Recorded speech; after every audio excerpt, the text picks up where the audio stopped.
প্রিয় স্টুডেন্টস, সকলে কেমন আছো? আশা করি সকলেই খুব ভালো আছো। আজকে আমি লেখক মতি নন্দীর লেখা কোনি উপন্যাসের চতুর্থ পর্বের প্রশ্ন আর উত্তর নিয়ে তোমাদের সামনে হাজির হয়েছি। এর আগের ভিডিওতে আমি এই চতুর্থ পর্বের এক্সপ্লেনেশন করেছিলাম। তোমরা যদি না শুনে থাকো তাহলে অবশ্যই আগের পর্বটা থেকে এই ব্যাখ্যাটা আগে শুনে নিও, তাহলে তোমাদের বুঝতে অনেক সুবিধে হবে। এখানে মোট আমি 5টা প্রশ্নের উত্তর রেখেছি। যে 5টা প্রশ্নের উত্তর যদি তোমরা খুব ভালো করে তৈরি করো তাহলে তোমরা যথাযথ উত্তর লিখতে পারবে। কিন্তু সর্বোপরি যেটা মনে রাখার সেটা হলো উপন্যাসটা কিন্তু খুব ভালো করে তোমাদের লাইন বাই লাইন পড়তে হবে, তাহলে যেখান থেকেই প্রশ্ন দিক না কেন তোমরা কিন্তু লিখতে পারবে। তাহলে চলো দেখে নিই যে এখানে কি কি প্রশ্ন রয়েছে। আর আইসিএসসি এবং আইএসসি বোর্ডের বাংলা বিষয়ে যে কোনো রকম সাহায্য পাওয়ার জন্য আমার চ্যানেলটিকে তোমরা ফলো করো, ভালো লাগলে লাইক দিও আর সাবস্ক্রাইব করার অনুরোধ রইল। প্রথম যে 1 নম্বর প্রশ্ন রয়েছে সেটা হলো, ক্ষিতীশের চোখ হঠাৎ আটকে গেছে কঞ্চির মতো লম্বা নিকষ কালো একটি চেহারাতে। প্রশ্নের উত্তরগুলো প্রথম থেকে শেষ পর্যন্ত খুব মন দিয়ে শোনো, প্রয়োজনে তোমরা লিখেও নিতে পারো। দেখো, প্রথম ক নম্বর যে প্রশ্নটা আছে সেটা হলো, কাকে দেখে ক্ষিতীশের চোখ আটকে যায়? উত্তর হলো, লেখক মতি নন্দী রচিত কোনি উপন্যাসে কোনিকে দেখে ক্ষিতীশ সিংহের চোখ আটকে যায়। খ নম্বর আছে, তাকে ক্ষিতীশ পূর্বে কোথায় দেখেছিল? উত্তরটা হলো, ক্ষিতীশ সিংহ প্রথমবার কোনিকে দেখেছিল গঙ্গায় বারুণী উৎসবের দিন। সেদিন সে আরো কয়েকটি ছেলের সঙ্গে গঙ্গায় আম কুড়োচ্ছিল। পুণ্যার্থীরা স্নান সেরে আমগুলো ছুঁড়ে ফেলে দিচ্ছিল গঙ্গার জলে, আর ছেলের দল হই হুল্লোড় করে সেই আমের জন্য কাড়াকাড়ি করছিল। অনেকেই কোমর জলে দাঁড়িয়েছিল, আবার অনেকেই সাঁতার দিয়ে ভেসে যাওয়া আমটি পাওয়ার চেষ্টা করছিল। এদের মধ্যে কোনিও ছিল। সেই দিনই ক্ষিতীশ সিংহ কোনিকে দেখেছিলেন। তার তেজ ও অধিকারের লড়াইকে তিনি উপলব্ধি করেছিলেন। আচ্ছা, এর পরের প্রশ্ন আছে যে গ নম্বরে, যে ক্ষিতীশ কি দেখেছিল? উত্তর হলো, ক্ষিতীশ সিংহ নেতাজি বালক সংঘের উদ্যোগে 20 ঘন্টার অবিরাম ভ্রমণ প্রতিযোগিতায় একজন প্রতিযোগী হিসেবে কোনিকে দেখতে পায়। নিকষ কালো কঞ্চির মতো লম্বা চেহারায় কোনিকে দেখে ক্ষিতীশ সিংহের চোখ আটকে গিয়েছিল। কোনির পরনে ছিল ঢিলে ফুল প্যান্ট, ঢলঢলে বুশ শার্ট, পায়ে হাওয়াই চটি। চুলটা ছেলেদের মতো হলেও ঘাড়ের কিনারে পৌঁছে গেছে। পথ ধরে হাঁটছে ক্লান্ত মন্থর গতিতে। উদ্যোক্তাদের দেওয়া লজেন্স পকেট থেকে বার করে একটা মুখে ফেলল সে। হাঁটতে হাঁটতে সে মুখের কাছে হাত তুলে জলপানের ইশারা করতেই একজন ছুটে গিয়ে তাকে 1 গ্লাস জল দিয়ে আসে। 3টি চক্কর দেওয়ার পর সে চটি পড়ে। আচ্ছা, এইগুলো হচ্ছে ক্ষিতীশ সিংহ সেই মাঠে বা পার্কে সে কি কি দেখেছিল সেটা বর্ণনা। আচ্ছা, ঘ নম্বর হলো, এখানে দুটো প্রশ্ন আমি একসাথে দিয়েছি, যে কার ডাকে তার হুঁশ ফেরে? আচ্ছা, তার বলতে এখানে ক্ষিতীশ সিংহের কথা বলা হয়েছে। উত্তর হলো, প্রতিবেশী অমূল্যবাবুর ডাকে ক্ষিতীশের হুঁশ ফেরে। পরের প্রশ্ন আছে, তাকে ক্ষিতীশ কি বলেছিল? অমূল্যবাবু ক্ষিতীশ সিংহকে জিজ্ঞাসা করেছিল যে ক্ষিতীশ বাবু কি বাঙালিদের ক্রীড়া চর্চা দেখছেন? অমূল্যবাবু নাটকীয় ঢঙে বাঁকা বাঁকা কথা বলতেন, তাই ক্ষিতীশ বাবু তাকে পছন্দ করত না। তিনি অমূল্যবাবুকে জানায় যে তারা তো ক্রীড়া চর্চার জন্য কোনো ব্যবস্থা করে দেননি, তাই তারা নিজেদের মতো করে যা হোক ব্যবস্থা করে নিয়েছে। এই বলে ক্ষিতীশ সিংহ কথা না বাড়িয়ে বাড়ির পথ ধরেন। এটা হলো তোমার 1 নম্বর প্রশ্নের উত্তর। চলে আসি 2 নম্বরে।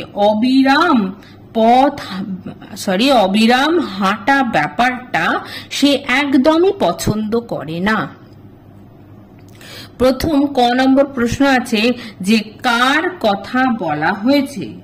উত্তর হলো লেখক মতি নন্দী রচিত কোনি উপন্যাসে সাঁতারের প্রশিক্ষক ক্ষিতীশ সিংহের কথা বলা হয়েছে। খ নম্বর আছে তিনি কাকে স্পোর্টস বলতে চান না।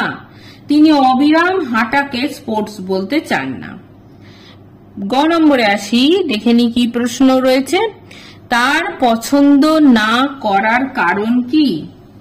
অবিরাম হাঁটা বিষয়টি ক্ষিতীশ সিংহের পছন্দ না হওয়ার কারণ হলো এতে কোনো বুদ্ধির দরকার হয় না, কেবল চাষের জমিতে বলদের মতো পাক খেতে হয়। এতে দরকার হয় না স্পিড, পেশির জোর লাগে না, কারোর সঙ্গে পাল্লা দিতে হয় না, কোনো নির্দিষ্ট লক্ষ্য নেই, কেবল অবিরাম হেঁটে যাওয়া। ক্ষিতীশ সিংহ একজন ক্রীড়াবিদ। খেলাধুলা সম্পর্কে, বিশেষ করে সাঁতার সম্পর্কে তার ধারণা স্বতন্ত্র।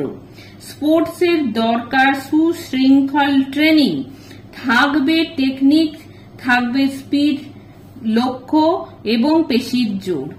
অবিরাম হাঁটা প্রতিযোগিতায় এই সমস্ত কিছুই নেই, তাই এই হাঁটাকে তার পছন্দ নয়। ঘ নম্বর আছে তিনি একবার গোলদিঘিতে কিভাবে আপত্তি করেছিলেন। একবার গোলদিঘিতে ক্ষিতীশ সিংহ চিৎকার করে তার আপত্তি জানিয়েছিলেন 90 ঘন্টা সাঁতার কেটে বিশ্ব রেকর্ড লাভে প্রয়াসী এক সাঁতারুকে। তিনি বলেছিলেন একটা অলিম্পিক মেডেল সাঁতার কেটে তারা তখনো পায়নি, আর এগুলি হলো বুজরুকি। এইসব করে সে দেশের মান বাড়াতে পারবে না। চলে আসি 3 নম্বর প্রশ্নে।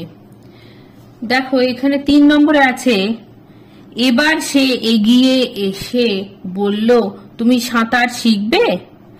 আচ্ছা, ক নম্বরে রয়েছে যে কে কাকে এ কথাটি বলেছিল। উত্তর হলো লেখক মতি নন্দী রচিত কোনি উপন্যাসে সাঁতারের প্রশিক্ষক ক্ষিতীশ সিংহ কোনিকে উপরিউক্ত কথাটি বলেছিল। খ নম্বর যাকে জিজ্ঞাসা করা হয়েছিল সে কি উত্তর দিয়েছে।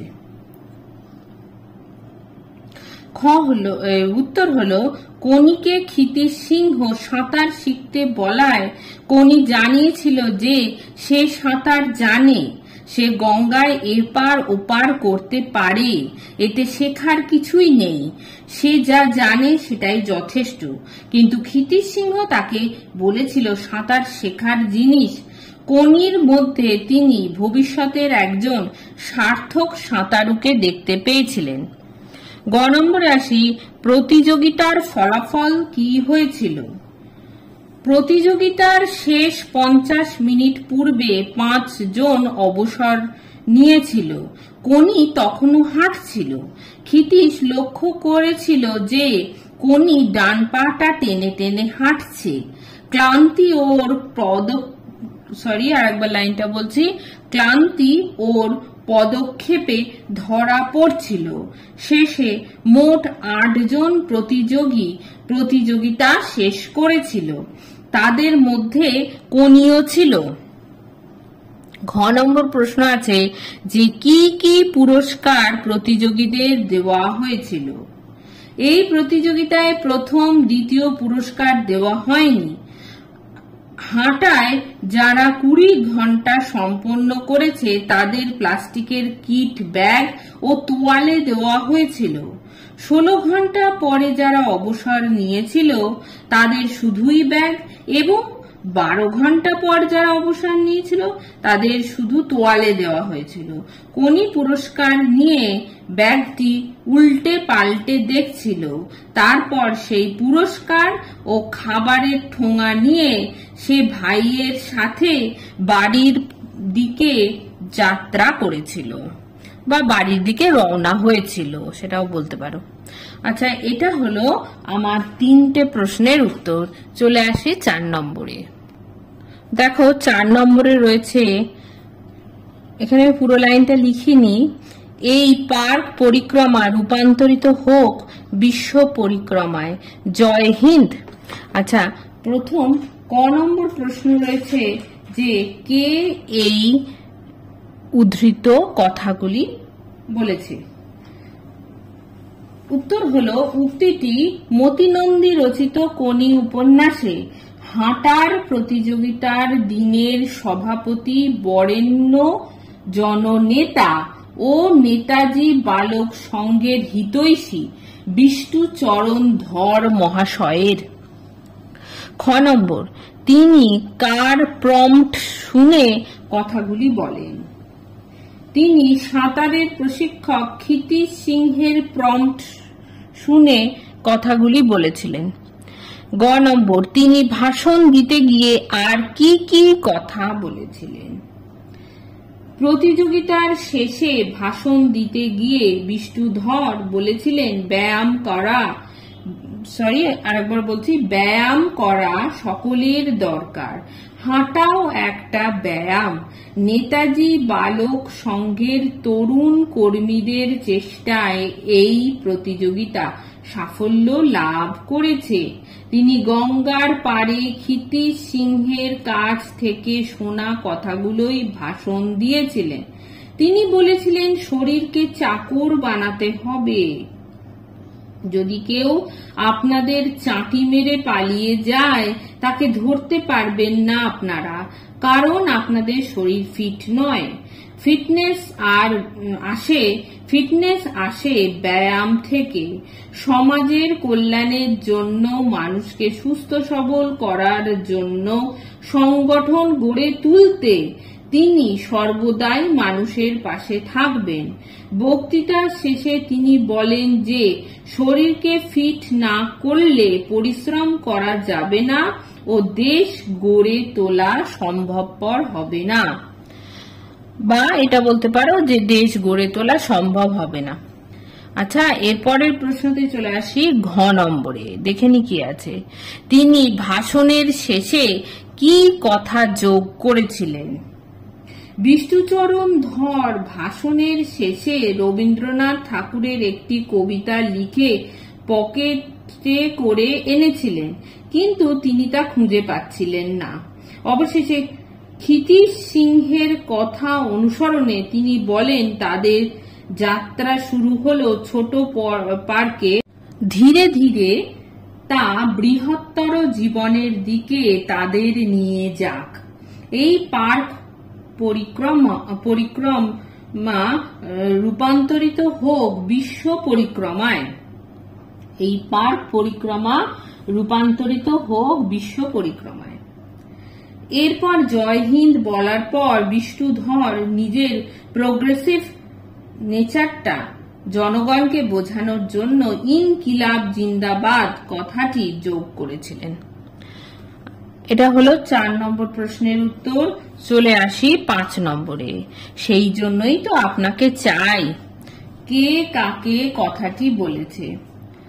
উত্তর হলো, লেখক মতি নন্দী রচিত কোনি উপন্যাসে বক্তা হলো হাঁটার প্রতিযোগিতা অনুষ্ঠানের সভাপতি বিষ্ণুধর। সে কথা সাঁতারের প্রশিক্ষক ক্ষিতীশ সিংহকে বলেছে। চলে আসি খ নম্বর। উদ্দিষ্ট ব্যক্তিকে তার প্রয়োজন কেন। উদ্দিষ্ট ব্যক্তি অর্থাৎ ক্ষিতীশ সিংহকে বক্তার প্রয়োজন, কারণ বিষ্ণুধরের ভাষণ দেওয়ার ক্ষমতা সীমিত। ভাষার ওপর তার দখল নেই। তাই রাজনৈতিক প্রতিযোগিতায় ভাষণ দেওয়ার জন্য ভালো স্পিচ দরকার, আর সে কারণেই ক্ষিতীশ সিংহকে তার দরকার, যিনি তাকে এ ব্যাপারে সাহায্য করতে পারবে। ভালো স্পিচ লিখে বিষ্ণুধরের রাজনৈতিক কর্মজীবনকে সবার সামনে আনতে সমর্থ হবেন। তাই ক্ষিতীশ সিংহ হবে তার হাতিয়ার। আচ্ছা, এরপরে আমরা চলে আসি গ নম্বরে। উদ্দিষ্ট ব্যক্তিটি বক্তার প্রস্তাবে কি জানিয়েছিল? বিষ্ণুধরের প্রস্তাবে ক্ষিতীশ সিংহ কোনো হঠকারী সিদ্ধান্ত নেননি, সে ভেবে দেখবে বলেছিল। চলে আসি ঘ নম্বরে। বক্তার ভবিষ্যৎ পরিকল্পনা কি ছিল? বক্তার ভবিষ্যৎ পরিকল্পনা, তিনি নির্দলীয় সমাজসেবক হিসেবে ভোটে দাঁড়াবেন, মানুষের কাছে সমাজসেবক হিসেবে ভোট চাইবেন, তার জন্য দরকার ভালো ভাষণ, বক্তৃতা, যা লেখার ক্ষমতা বিষ্ণুধরের ছিল না। এছাড়া জুপিটার ক্লাবের বিনোদ ভর সিটিং এমএলএ, খেলার লাইনের লোক, সে আরো অনেক ক্লাবের প্রেসিডেন্ট। বিনোদ ভর মিনিস্টার হতে চায়। বিষ্ণুধরের ইচ্ছাও, সেও খেলার লাইন ধরে ভোটে ক্যাম্পেইন করবে, বিনোদ ভরের সঙ্গে পাল্লা দেবে, আর সেই জন্যই তার ক্ষিতীশ সিংহকে প্রয়োজন। তাহলে এটা হয়ে গেল যে বক্তা অর্থাৎ বিষ্ণুধরের ভবিষ্যৎ পরিকল্পনার কথাটা। আচ্ছা, এইটাই হয়ে গেল 5টা প্রশ্নের উত্তর। তোমরা অবশ্যই খুব ভালো করে এই প্রশ্নের উত্তরগুলো শিখবে, তাহলে যেখান থেকে লাইন দিক না কেন তোমরা সেগুলো লিখতে পারবে। তাহলে চলো, দেখা হবে পরবর্তী ভিডিওতে, যেখানে আমি পর্ব 5 নিয়ে আলোচনা করব। তোমরা সকলে খুব ভালো থেকো।